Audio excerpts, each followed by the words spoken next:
Hello दोस्तों, मेरा नाम है सचिन और आज मैं आपको लेके जाने वाला हूँ इतिहास के पन्नों में और लेके जाने वाला हूँ सन 1800 के भारत में और आपको दिखाने वाला हूँ कि सन 1800 का भारत कैसा था। तो आओ शुरू करते हैं वो सफर सन 1800 का।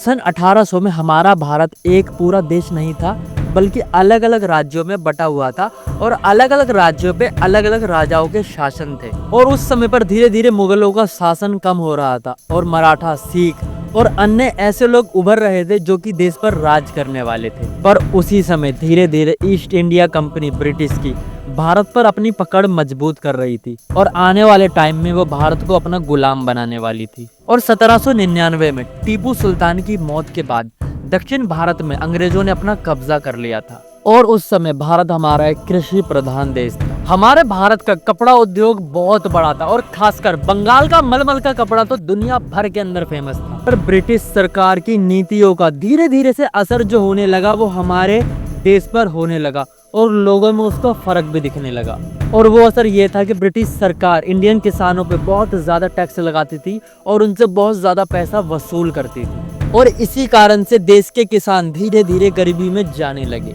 जब बात आती है सन 1800 के भारत की, तो आपको ये भी अंदाजा जरूर लग जाता होगा कि उस समय पर हमारे देश में ऊंच नीच जात पात का भेदभाव बहुत ज्यादा था। यहाँ तक कि हमारे देश में उस समय पर सती प्रथा और यहाँ तक कि बाल विवाह दोनों ही चीजें होती थी और बड़े स्तर पे होती थी। पर ऐसा भी नहीं है कि जात पात का भेदभाव था, लोग अपने अपने काम अच्छे से नहीं करते थे या लोगों के अंदर कोई टैलेंट नहीं होता था। लोगों के अंदर बहुत टैलेंट था। यहाँ तक कि उस समय पर जो होते थे नृत्य बहुत ज्यादा फेमस होते थे अपने इंडिया के और राजा महाराजाओं के महलों में वो नृत्य प्रदर्शन करे जाते थे। और उस समय पर भजन कीर्तन का लोगों में इतना ज्यादा शौक था, चाव था कि हर शाम को भजन कीर्तन होते ही होते थे। अब बात आती है शिक्षा की, तो आपको जान के ये हैरानी होगी कि उस समय पर स्कूल नहीं होते थे, तो लोग ज्यादातर गुरुकुल में या फिर मदरसों में ही पढ़ते थे। और अगर किसी को डॉक्टरी की पढ़ाई करनी है तो वो हमारे वैद्य के पास जाते थे और उसी से सीखते थे कि कौन सी जड़ी बूटी कब खिलानी चाहिए। पर बात सिर्फ पढ़ाई और डॉक्टरी की भी नहीं है, बात थोड़ी और आगे है। उस समय पे हमारे देश में जो थी मान्यताएं बहुत थी, तो लोग ज्योतिष विद्या भी सीखते थे। और ज्योतिष विद्या में होता ये था कि लोग एक दूसरे का भविष्य बताते थे, आने वाला कल जाने वाला कल बताते थे। तो इन सब चीजों के लिए भी लोग सीखते थे ताकि आगे जाके इसको अपना व्यापार बिजनेस बनाया जा सके। अब बात आती है यातायात के साधनों की, जो कि उस समय पर लोगों को बहुत ही कम देखने को मिलता था।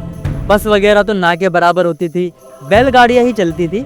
पर होता ये था कि ज्यादातर लोग पैदल ही बहुत दूर दूर तक आना जाना करते थे, क्योंकि हर किसी के बस की बात नहीं थी कि वो बैलगाड़ी का किराया दे सके या किसी के पास खुद की बैलगाड़ी हो। तो लोग बहुत सारा सामान लेके हजारों किलोमीटर पैदल ही चला करते थे। और उस समय पर भी कुछ शहरों में व्यापार बहुत तेजी से बढ़ रहा था और वो शहर थे दिल्ली, वाराणसी, मद्रास और इसके अलावा और भी काफी बड़े बड़े शहर, जिसके अंदर व्यापार बहुत तेजी से बढ़ रहा था और लोग अब गांव से शहर की तरफ आने लगे थे। उस समय का भारत एक अनोखा भारत था, पर उस समय हमारे इंडिया के अंदर ब्रिटिश साम्राज्य के पैर पड़ने लगे थे और अब धीरे धीरे हमारे देश का नक्शा बदलने वाला था। और अगर आपको ये वीडियो पसंद आई है तो कमेंट करके जरूर बताना और ये भी जरूर बताना कि अगर आपको सन 1800 में जाने का मौका मिले तो आप वहां जाके क्या बदलाव करके आओगे, कमेंट करके जरूर बताना। और नेक्स्ट पार्ट के लिए भी कमेंट करना मत भूलना।